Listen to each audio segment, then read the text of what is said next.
এক এক করে 25 বছর সম্পূর্ণ করলো হোজাইর মা কামাখ্যা জুয়েলারি। মঙ্গলবার লালপট্টির মা কামাখ্যা জুয়েলারি তাদের 25 বছর পূর্তি উপলক্ষে উদযাপন করেছে রূপালী জয়ন্তী বর্ষ। এদিন হোজাইর বিশিষ্ট সমাজসেবীদের উপস্থিতিতে জুয়েলারির স্বত্বাধিকারী প্রকাশ গুপ্তা গরিব দুঃখীদের মধ্যে মিষ্টির প্যাকেট এবং কম্বল বিতরণ করেন। এছাড়াও গ্রাহকদের মধ্যে উপহার বিতরণ করা হয়। দেবশিল্পী শ্রী শ্রী বিশ্বকর্মার পূজা উপলক্ষে জুয়েলারির এই কাজের প্রশংসা করেছেন হোজাইবাসী জনসাধারণ। হোজাই থেকে সুজিত বদ্রের প্রতিবেদন, গণ আওয়াজ। আমার আজি মা কামাখ্যা জুয়েলারির রূপালী জয়ন্তী আছিল। আমি 1999 চনৰ এই 17 ছেপ্টেম্বৰত আমি প্ৰতিষ্ঠাটো আৰম্ভ কৰিছিলোঁ। তেতিয়া আমাৰ দোকান আছিল ষ্টেচন ৰোডত, পুৰণা বজাৰ, আৰু 2017 চনত আমি NSCB ৰোডত আহি এইটো নতুনকৈ খুলিছোঁ।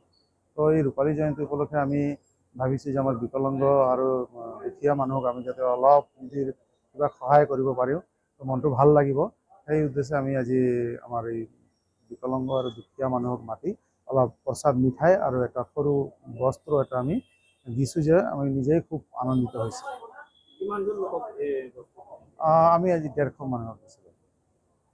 দেখা যায় যে বহু মানুহে মানে ব্যৱসায় বাণিজ্য কৰি বা টকা ইনকাম কৰে, কিন্তু দুখীয়াৰ কাৰণে একো চিন্তা নকৰে। আপুনি ব্যক্তিগত পদক্ষেপ লোৱা মানে আঁৰত কোন কাৰ মানে কিবা অৱদান আছে পৰিয়ালৰ? নহয়, আচলতে আমি আগৰ পৰাই আমি গাঁৱৰ পৰা আমি সৰুৰ পৰা ডাঙৰ হৈছোঁ। দুখীয়া মানুহৰ যিবিলাক বেদনা কষ্ট আমি এইটো একদম গ্ৰাছ লেভেলত আমি পাইছোঁ। আমি এনেকুৱা নহয় যে খুব মানে ধনী ঘৰৰ ল'ৰা বুলি, এনেকুৱা নহয়। আমি সেই লেভেলটো পাৰ কৰি আহি আমি সেইবিলাক জানো আৰু দৰদবিলাক বুজি পাওঁ। সেইটো হিচাপতে আমি কৈছোঁ না, আমি আমাৰ দুখীয়া ৰাইজক যদি আমি কিবা এটা সহায় কৰিব পাৰোঁ, মোৰ নিজে মনটো খুব ভাল লাগিব। ব্যৱসায়টো কৰিয়ে থাকিম, আৰু যদি দুখীয়া মানুহক কিবা সহায় কৰিলে মনটো খুব ভাল লাগে।